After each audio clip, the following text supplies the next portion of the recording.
हे भारत, कर्म तो अज्ञानी भी करते हैं, परंतु केवल अपने निहित स्वार्थ की दृष्टि से। ज्ञानी का कर्म तो निस्वार्थ होता है, संसार के संतुलन को स्थिर बनाए रखने के लिए होता है, लोक कल्याण के लिए होता है। इसलिए हे पार्थ, अपने मन पर कोई बोझ न लो, अपना कर्म मुझे अर्पण कर दो और यह धर्म युद्ध करो। धर्म और अधर्म के बीच संघर्ष की इस निर्णायक घड़ी में नपुंसक न बनो पार्थ, नपुंसक न बनो। व्यवस्था फेल हो जाती है, जंगल राज हो जाता है, तो जंगल राज का जवाब जैसे को तैसा देने की तैयारी होनी ही चाहिए। चुप रहने से भी छिन जाता है एजाज़े सुखन, कि जुल्म सहना भी जालिम की मदद होती है। डॉक्टर अम्बेडकर कहे थे कि जुर्म करने वाले से ज्यादा गुनाहगार जुर्म सहने वाला होता है।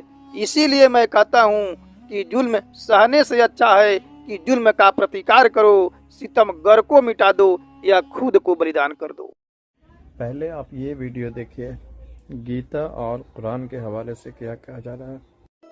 सनातन धर्म में मौन का अत्यधिक महत्व बताया गया है। जिस व्यक्ति में मौन धारण करने की विशेषता है, वह अपने जीवन में बड़े से बड़े विवाद जल्दी सुलझा सकता है। लेकिन क्या जीवन में हर समय मौन आवश्यक है? इस विषय में भगवान श्री कृष्ण ने भगवत गीता में बड़े ही विस्तार से बताया है और आज हम इसी विषय पर चर्चा करेंगे। यह ज्ञान भगवान कृष्ण ने उस समय दिया था जब युद्ध भूमि में खड़े अर्जुन ने अपने सगे संबंधियों का खून बहाने से मना कर दिया था।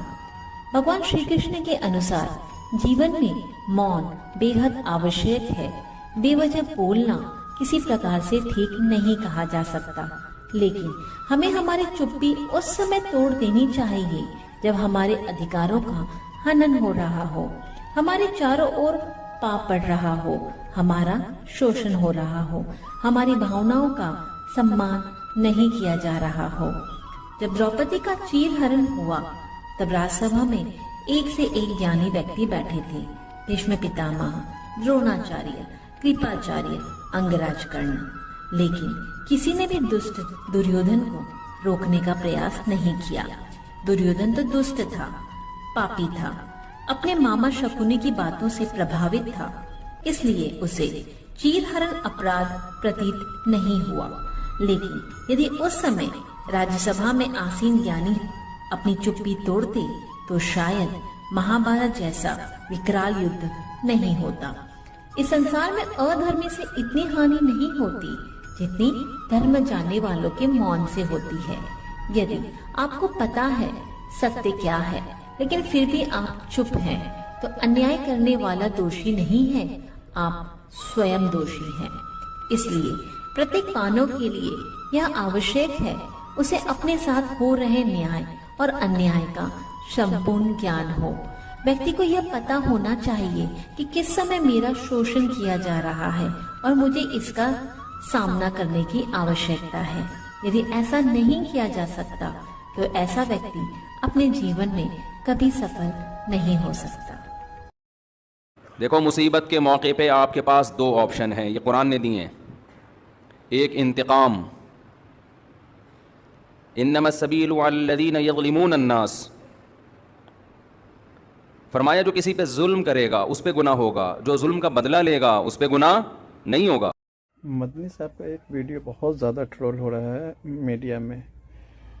अब जो बात इससे पहले हम वीडियो में अभी दिखाए हैं, कुछ वैसे ही मिलता जुलता बात है। खैर, अभी उनका वीडियो हम डाल रहे हैं, आप लोग देखिए और खुद से फैसला कीजिए कि उनके बात किस हद तक सही है।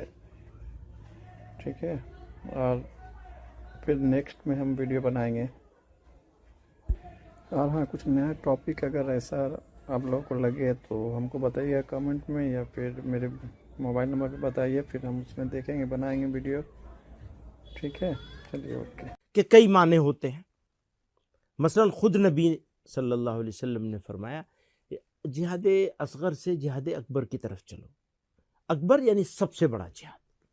सबसे बड़ा जिहाद क्या है? अपने नफ्स को ठीक करो, अपने आप को ठीक करो, झूठ बोलना, फला फला फला, इन सारी चीज़ों से अपने आप को मुक्त करो। इसी तरह से कहीं जुल्म हो रहा है उस जुल्म का विरोध करो।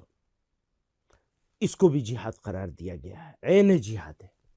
सहन शक्ति का मतलब ये नहीं कि अन्याय सहना सहन शक्ति होती, नहीं, वो तो गलत बात है। कहते हैं भगवान ने कहा है अगर कोई जानता है कि उस पर अन्याय हो रहा है और फिर भी वो चुप है तो वो भी दोषी है। मेरे आने वाले वीडियो के लिए मेरे चैनल को सब्सक्राइब करना ना भूलें।